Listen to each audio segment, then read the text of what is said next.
This is Andi Purewal for ID Boxing. I'm joined by Jake Donovan here in Phoenix. Jake, firstly, how are you? I'm doing very well, Andy. Thank you so much for this. It's great to see everyone here at Fight Week. Another great fight week with the legendary Chocolatito Gonzalez, and of course, one Francisco Estrada, probably a legend in his own right as well. So, yeah, I just love fight weeks like this.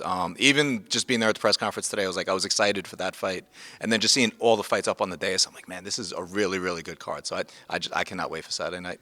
Jake, let's just start off with that main event. I asked Eddie Hearn this question. I'll ask you as well. What makes Chocolatito Estrada such a special fight, a trilogy bout? Because for them to get to the point where they have three fights, it has to be special, and they've delivered on two fantastic occasions so far. Yeah, you know it was when Chocolatito was coming up at 105 and 108, he was just blowing through everyone. He had the occasional tough fight, but then when he fought Estrada in that first, it was his last title defense of his 108-pound reign. That was like his first true. Like Estrada just took him, to the edge, and I think that just made it was a shame that they had to wait more than 8 years for their rematch. But like it was just that first fight. Like once their paths finally crossed again, like. Just their styles. Like we saw it in the rematch. They set the record for the junior bantamweight division. They threw like over 2,500 punches.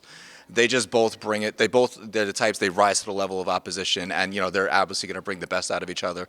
I love the fact that they have a genuine respect and likeness for one another. But Estrada, he phrased it best. He's like, once we're in the ring, it's just all disrespect, and I think that's their mentality. Once the bell rings, it's just seek and destroy.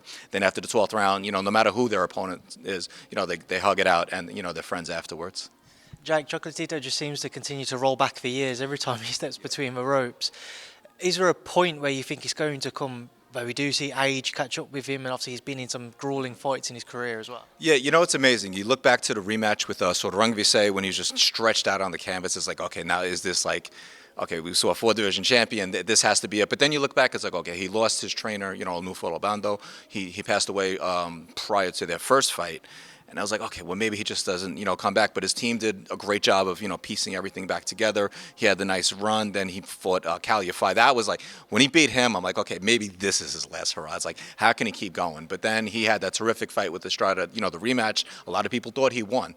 Especially that one horrible scorecard of 117-111 just didn't do the fight justice at all. It was a 115-113 fight either way. So, and then the way he did, I was ringside for when he fought Julio Cesar Martinez, which of course was supposed to be the original date for this fight. Actually, I'm sorry, the rescheduled date. This is the twice rescheduled date. But yeah, just that terrific performance against, Martinez is an elite flyweight.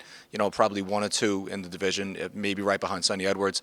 And then for, Gonzalez just to do what he did there, you do one that's like, how long can he keep going? And I think this is the right opponent too, because I keep asking the same about Estrada, but they're probably right at the same level though. So we're not even going to get that answer on Saturday night unless one of them is just completely shot, which there has been no evidence of that whatsoever. Estrada's spoken about the potential for a fourth bout, Jake. Do you think that's a realistic possibility if this fight continues to entertain the way the first two did? I'm more interested in Chocolatito's response to that. He's like, we always do great fights. He's like, and we make a lot of money fighting each other too. Chocolatito's going to make money no matter who he fights, but they're obviously going to get paid the most. If it's another razor-thin decision, I know, Estrada, he told both of us in separate interviews that he wants the knockout in this fight, but I don't know. I think this one's going to the scorecards again. Yeah, I mean, why not? They have yet to produce even a bad round, never mind a bad fight. You mentioned Julio Cesar Martinez and Sonny Edwards. That's obviously a fight that everybody would love to see, completely contrasting styles, but one which would no doubt entertain the fans, especially the boxing purists.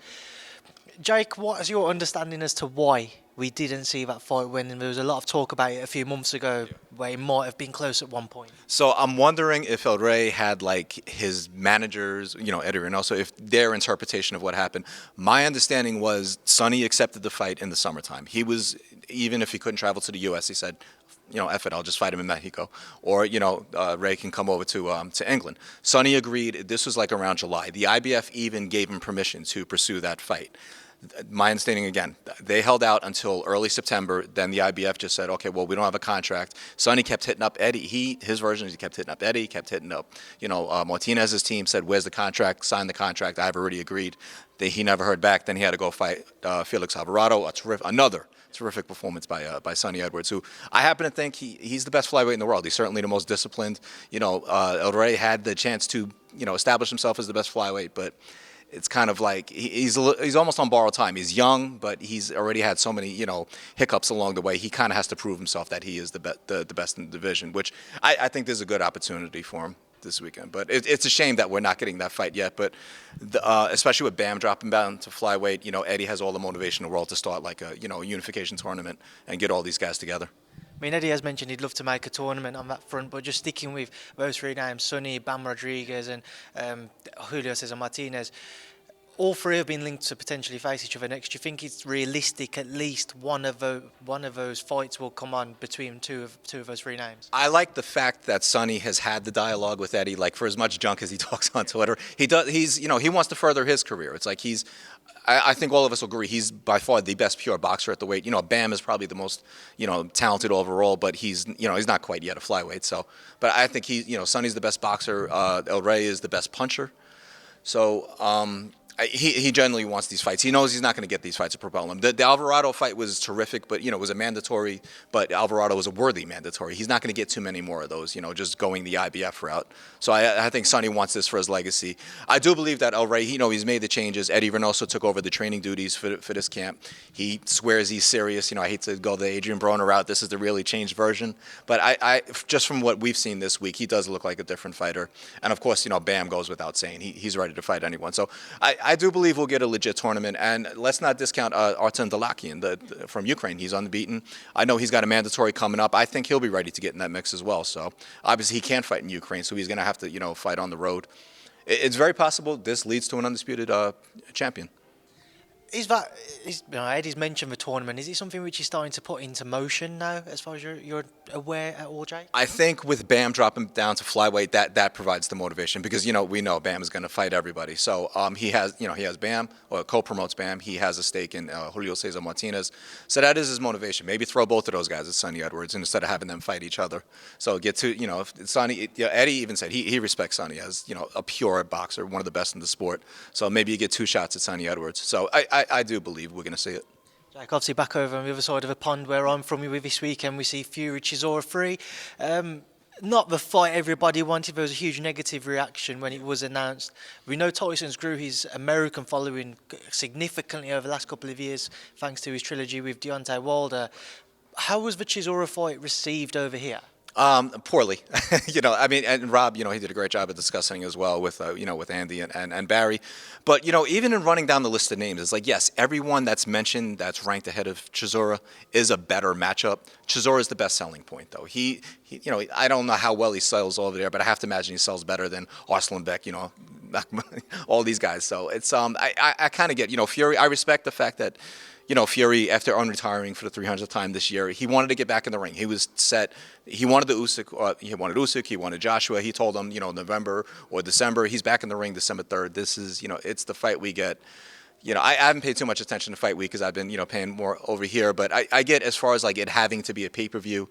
You want the biggest name, and Chisora is, he sells better than everyone that's mentioned. I would have loved to have seen Fury fight Martin Bakoli after that terrific win Bakoli had over Tony Yoka, but nobody's going to, it's kind of interchangeable if it's not a recognized name. How will that fare in terms of viewing figures over here, Jake? I don't know if it'll matter. I think, Fury's just going to be the driving force. And again, I don't think U.S. fans are going to care if Fury's fighting Bakoli, if he's fighting a rematch with Otto Wallin, or if he's fighting Derek Chisora. It's the Tyson Fury show. So it's busy, over here, college football, American football is big over here, college football on Saturday. So he's competing with that. So it's more of, how much money can be generated in the UK. It should be, from my understanding, a very big crowd. I don't know how well the pay-per-view is going to do, but, how many people tune in on ESPN Plus is really not going to matter. That's fair enough. Just want to get your thoughts on Fury-Usyk. Now, by all accounts, that fight is pretty much agreed, just barring any slip-ups this weekend. It's good to go towards the end of February, early March. Can you confirm that yourself? It does sound that way. I found it very interesting that Fury even said, if we fight, I'm not fighting for the IBF title, because that's really the only thing standing in the way. Hrgovic has been named the mandatory challenger. Matchroom was very, Eddie was adamant about, going straight to a purse bid. It's a negotiating ploy. I personally I don't know if Hrgovic is ever going to be ready for a title shot, so maybe now is the time to take it. I would have loved to have seen him take one or two more fights. It's possible that they fight, but it's not for the undisputed championship. Maybe Usyk just dumps the IBF title, or Hrgovic just gets step-aside fee. So. What were your actual thoughts when you heard Tyson say he doesn't want to pay the sanctioning fees for that IBF title, so if he does fight Usyk, undisputed will not be on the line? It's weird that because he's never said it at any other point. I understand his reason. I remember vividly after he beat Vladimir Klitschko, it was like immediate. Okay, now you got to fight, Vyacheslav.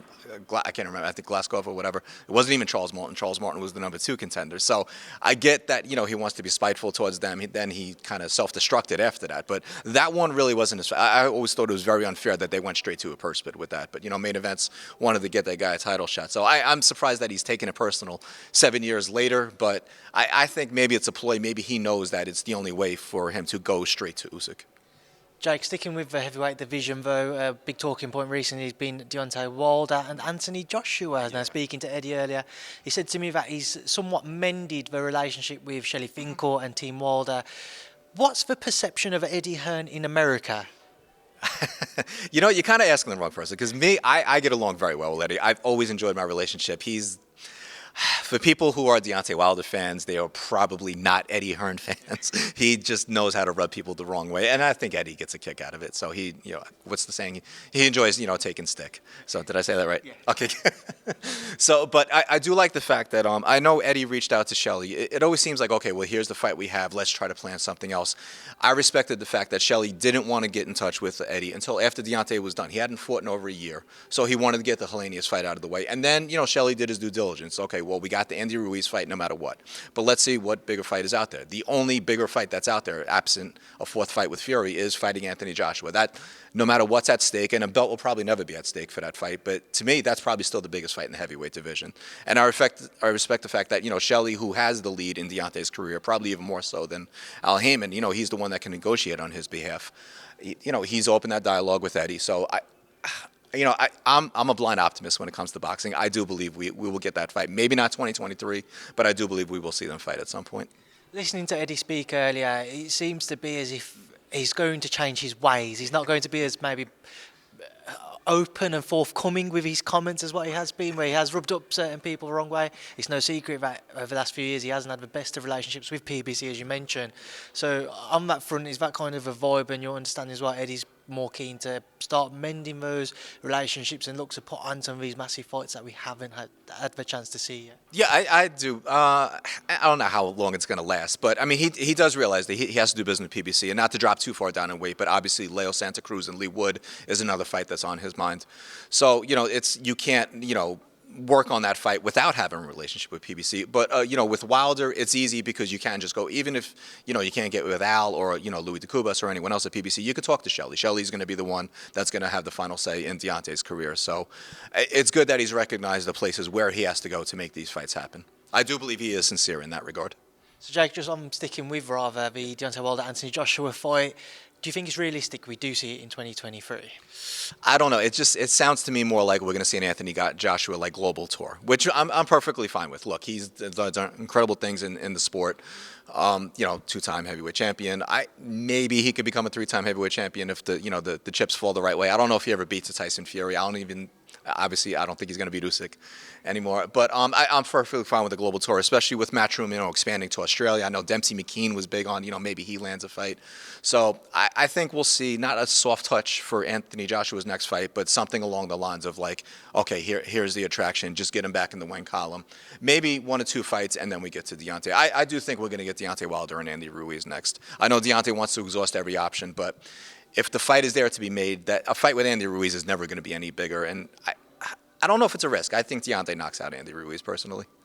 It's a difficult one to call for AJ because when you consider potential opponents, do you go with what people call a soft touch, or do you get him somebody who is world level? Now, by all accounts, AJ wants somebody who is world level. He doesn't want an easy touch and somebody who's just going to bowl over. He wants to be tested.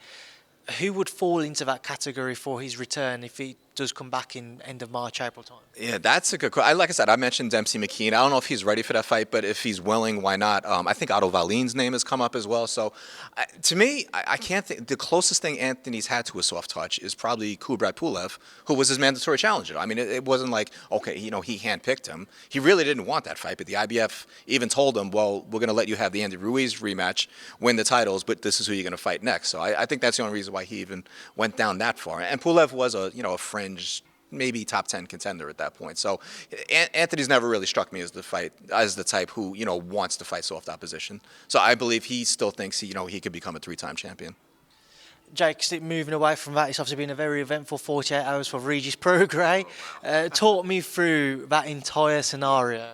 Okay, so there's like ridiculous versions going around. So I know Regis, he had the very strong language. You know, he deposited the check on Monday.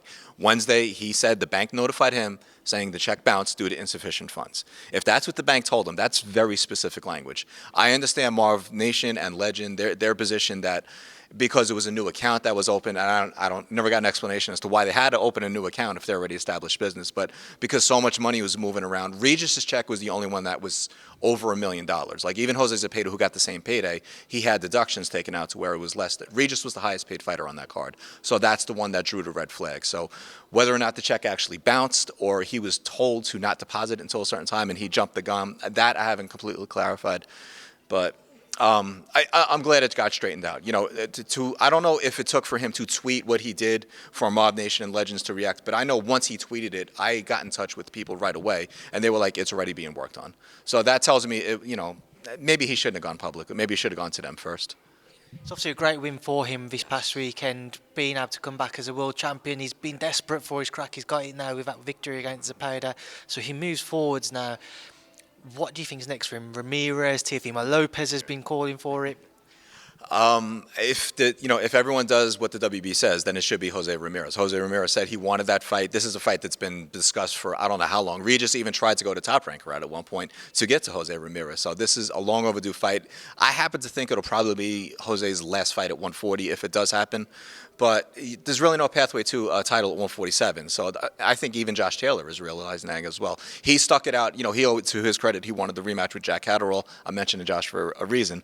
With Teofimo Lopez, I don't even see. I know his fight is supposed to be a second mandatory. So if he beats Sandor Martin, then he'll fight the winner of Prograis Ramirez if we get that fight. But I happen to think Teofimo is going to look towards the winner of Taylor Catterall for his next opportunity.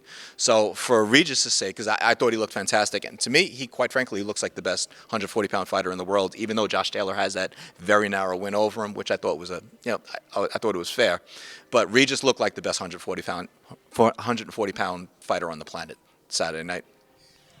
Do you think it's realistic then and possible that from what you're saying we do see another undisputed king at some point at 140 within the next, say, 18 months or so? That's going to be really tough because the titles are really spread out at this point. So getting back to Ramirez, though, I mean, Rick Meridian, he manages Zepeda. He also manages Ramirez. He's pretty serious about, getting in negotiations. He already has a relationship with Sam Kokowski and with Prograis' team, so there's no reason why that fight can't happen. But then the IBF belt is going to PBC. So Subriel Matias is going to fight Jeremiah. Unless Ponce wins, then maybe that frees it up. But I think Matias is going to bring that title over there. PBC also has Alberto Puello, who has the WBA belt. So, and then obviously Josh is still clutching onto that WBO title until they tell him he has to fight Liam Paro. Then he's if he gets past Jack Catterall in the rematch. So we're talking about a lot of different promoters in the mix right now. So I don't know if undisputed is going to be a realistic option even within the next 2 years. Moving away from that one, but sticking with 147, well, going up to 147 rather. Spence-Crawford. Why have we not seen that fight on November 19th, Jay? That's again, that's another one we're still getting drastic, accounts of what happened. The Spence side is that they gave into every demand that Terence Crawford had. They handed him a contract. Terence Crawford sat on it and then decided he didn't want to go that route. Terence Crawford has his version that he wanted full transparency from PBC. He has yet to give up why he went the BLK Prime route because I'm not sure we're getting full transparency. Like he still hasn't revealed who the people were investing, in his ability to take this fight. So, maybe he got the transparency he wanted, but is not willing to give it to us. But it's a shame, and they could talk it up all they want. I think it's damage control at this point for either one of them to say they're going to fight. I think at some point Spence is just going to outgrow the division. To me, it felt like this was a now or never situation for this fight to happen, and it's a shame because all signs pointed towards they're fighting November 19th. We all should have been partying at the MGM Grand, but unfortunately, here we are. So Spence, it looks like he's going to fight Keith Thurman, which is, a bit of unfinished business, and that's why I say I think that's going to be his last fight at 147. That was the last fight that he probably could have taken, but, both of them are kind of spiteful towards one another. Thurman was the champ, didn't want to fight Spence. Then Spence decided, I'm going to go big dick with you and, make you wait. But, Thurman's now back in that position. So I think Spence fights Thurman. If he wins, which I do believe he will, then he'll, there's surprisingly 3 secondary champions at 154 all waiting out Jamel Charlo. So I think he goes fights one of those guys next. Do you know yourself, or what research have you done into BLK Prime? Because when that fight announced with David Avanesian, like us in the UK, we was all just kind of scratching our heads as to where they've come from. Yeah, I have a very good relationship with Neil Marsh, with David's manager, and of course Zach Parker. And I even asked, I said, he told me, they gave him everything he wanted, which I'm assuming includes, money in the bank as well. So it just sounds like everyone's fine with getting paid, but no, they're a great mystery. I mean, everything I've looked up into them is just a trail of debt. There was a version I was given claiming that, his son was the one who racked up the debt and he's just trying to pick up the pieces, but they're legit business people that they don't even do business in California. They're now headquartered out of Las Vegas, supposedly. So a lot of question marks going into next week. I don't even know if David Avanesian has left UK.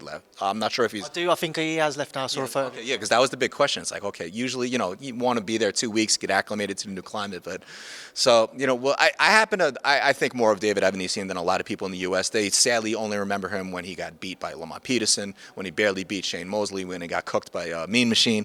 So, but, he's been on this nice run. They go, well, he's beaten UK fighters. Like, well, he's still, if he's that bad, he shouldn't have beaten, Kerman Lejaraga. He shouldn't have beaten Josh Kelly. So I like the run that he's on. I think he's a legit top 10 welterweight. I'm not saying he's going to beat Terence Crawford by any stretch of the imagination, but I can see something similar to when, Terence fought Mean Machine. I think it'll be a tough fight for him.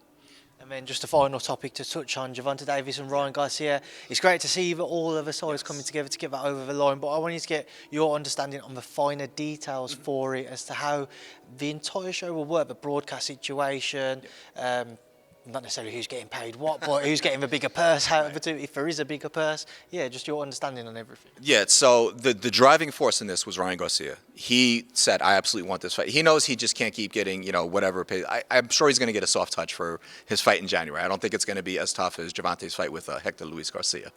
I don't think it'll be a complete walkover either. But he knows he can't get too many more of those paydays out of the zone. He is a big, subscription driver at the zone, but he told Golden Boy and he told the zone, do not F this up. He's like, Gervonta wants to fight me. He's like, they wanted to fight in 2021. Gervonta was legit about wanting to fight Ryan Garcia. Ryan wanted to fight him, but then he thought he was getting the Manny Pacquiao fight, whether it was a real fight or an exhibition. That turned out to be a farce. So I think he always regretted kind of going the route he did. So now that I've always been of the mentality, like if the fight is there to take, you take it. And Ryan Garcia seemed to have done that as well. And I respect the fact that he told Golden Boy, look, whatever they offered you, you're going to take that deal. So Ryan and Tank, to both of their credits, Tank could fight anyone under the PBC umbrella. He wanted this super fight with Ryan Garcia. So credit to both for them for taking it. They agreed relatively quickly, to my understanding. I do believe Tank is going to get the slightly larger share, but he's the biggest star. I shouldn't even say slightly. He's going to get paid more than Ryan, but justifiably so. He's the bigger draw on pay-per-view. Ryan hasn't really headlined his own pay-per-view yet. So he is the bigger draw all around at the box office on pay-per-view. As far as the logistics, Showtime is going to be the driving force. It's going to be a Showtime pay-per-view. Now let's remember, Tank still has to beat Hector Luis Garcia, and then he still has to avoid jail time in the trial that he has, which, to his credit, his team has already tried to work out a plea agreement. It was the judge who said, no, I didn't like the terms of it, so now he has to go back to court, kind of take his chances in February. But I think we're going to see something that even if he winds up doing jail time, it won't affect him fighting Ryan Garcia. I do believe, they'll both win in January, and then we'll see that super fight April 15th. It'll be a Showtime pay-per-view. DAZN will be involved, which I always said all along. Even if Showtime had to give in to letting DAZN sponsor the event, and their logo is plastered everywhere, it's like networks should never hold up why a fight doesn't happen. If the fighters are on board, they even know what weight they want to fight at, you make the damn fight. And we saw it with, Jamal Charlo and Jaime Munguia, where they agreed on the weight, the location, the network. They agreed on everything, and then all of a sudden, that the stuff that made that fight fall apart was ridiculous. So you didn't want to see a repeat of that. And Showtime knew as well, with Spence-Crawford falling apart, they couldn't have 2 super fights in a row fall apart. So there were some things they just had to slightly give in. It was minor concessions, that the zone wanted, that Showtime said, fine, okay, now you're involved in whatever capacity you need to. Now, hopefully, as long as both survive January and nothing legally stands in the way, we get that fight in April. Jake, do you think it's a genuine possibility that Gervonta does have to kind of go for a period in jail, as you say? The Baltimore case seems more, because he has one in Miami too. They're working on, he has 2 misdemeanor charges in Miami. I don't think he's going to see jail time regardless in that one. And they are working on getting one of those charges dropped. I'm not sure if it's at that point, but his team has appealed for that. So I think that case he'll be okay. It's going to be the Baltimore one. They're going to, there was 4 people involved in that besides Gervonta. He's made arrangements with the other 3. It's just the one that's left. Supposedly it was a pregnant woman that, he claimed he witnessed her and then still left the scene of the crime. So that's, if the judge and jury is going to buy into that, that could be a major sticking point. I'm not a legal expert by any means, but we look back to when Floyd Mayweather was supposed to go to jail, and he told the judge, well, I'm going to fight Miguel Cotto. Can I go to jail after I fight him? And that judge gave in. I don't know if a Baltimore judge is going to be that sympathetic, but I don't believe it's going to interrupt the Ryan Garcia fight. But again, maybe that's the eternal optimist in me. It would be such a shame. It's like we finally get the, agree to fight, and then all we get is Gervonta fighting Hector Luis Garcia. Jake, just final one, sticking with the Gervonta and Ryan Garcia fight.